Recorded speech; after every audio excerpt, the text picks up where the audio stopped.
दिल्ली विधानसभा का रिजल्ट 8 तारीख को लगा।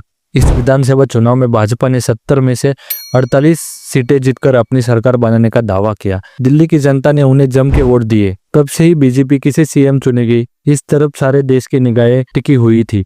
आखिरकार 11 दिनों के बाद दिल्ली ने नए सीएम की घोषणा की गई।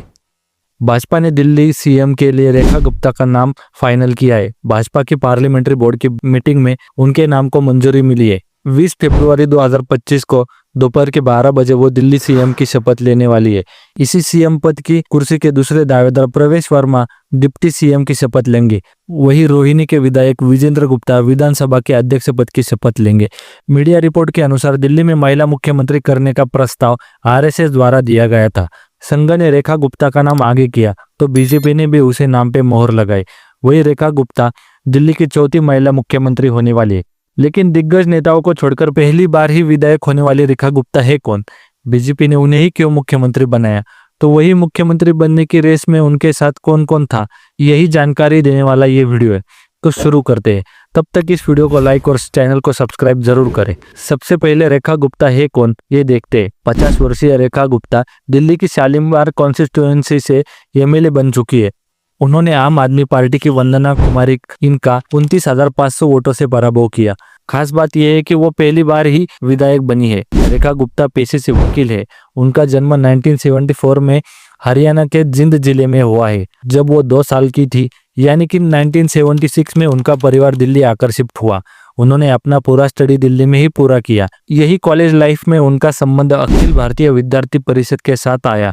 एबीवीपी की तरफ से वो राजनीति में आई। यही उनके राजनीतिक जिंदगी की शुरुआत हुई। 1996 में वो दिल्ली यूनिवर्सिटी में स्टूडेंट यूनियन की अध्यक्षा बनी। वही 2003 में उन्होंने भाजपा के यूथ विंग में सचिव पद पे काम किया। 2007 में उन्हें दिल्ली म्युनिसिपल कॉरपोरेशन में चुनाव जीतकर उन्होंने म्युनिसिपल कॉरपोरेशन में अपनी एंट्री की।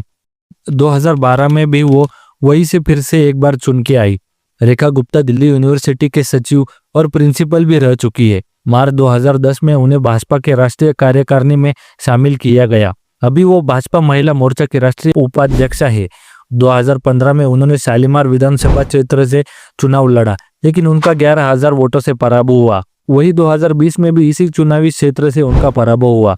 3,440 वोटों से हारी थी। लेकिन 2025 में उन्होंने कमबैक करके तूफानी 29,500 वोटों से अपनी जीत पक्की की। इसी वजह से 2 बार हारी हुई, लेकिन पहली बार जीतकर आने वाली रेखा गुप्ता के गले में सीएम पद की माला पड़ चुकी है। इसीलिए वो काफी सुर्खियों में है।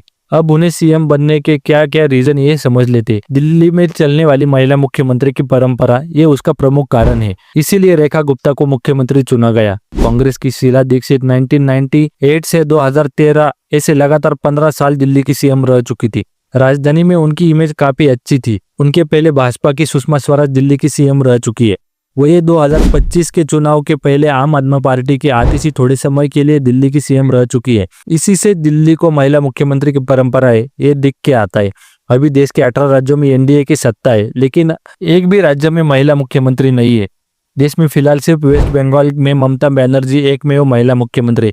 इसीलिए भाजपा ने दिल्ली में महिला मुख्यमंत्री देखकर देश भर की महिलाओं को अपनी तरफ खींचा है। इसी चुनाव में महिला मतदाताओं को अपनी तरफ खींचने में बीजेपी यशस्वी हुआ। वही पैटर्न उन्होंने महाराष्ट्र में भी ट्राई किया था। उन्होंने महिलाओं के लिए महिला समृद्धि योजना लाई, जिसके तहत दिल्ली की हर पात्र महिला को 2,500 रुपए हर महीना दिए जाएंगे, ऐसा वादा भी किया है। ये घोषणा का प्रभाव चुनाव में हुआ और महिलाओं ने भाजपा के पाले में भर भर के वोट डाले।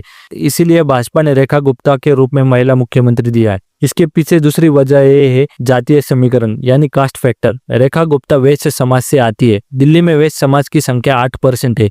ये समाज भाजपा का कोर वोटर माना जाता है। इस समाज में रेखा गुप्ता की भारी लोकप्रियता है। इसीलिए ये समाज को अपनी तरफ बनाए रखने के लिए बीजेपी ने रेखा गुप्ता का चयन किया है, ऐसा माना जाता है। इसके अलावा रेखा गुप्ता का जन्म हरियाणा में हुआ है। हरियाणा और दिल्ली के बॉर्डर एक दूसरे से लगे हुए हैं, इसलिए दिल्ली की राजनीति पर हरियाणा की राजनीति का प्रभाव रहता ही है। आम आदमी पार्टी के अरविंद केजरीवाल ये भी मूल रूप के हरियाणा की ही है। वो अब विरोधी पक्ष में रहेंगे। पंजाब में सत्ता मिलने के बाद आम आदमी पार्टी का अगला टारगेट हरियाणा है। इसीलिए उनको काउंटर करने के लिए भाजपा ने रेखा गुप्ता के नाम को फाइनल किया है, ऐसा राजनीतिक विश्लेषकों का कहना है। आपको ये जानकारी कैसे लगे हमें कमेंट करके जरूर बताएं। ऐसे ही वीडियो के लिए हमारे चैनल को सब्सक्राइब जरूर करें।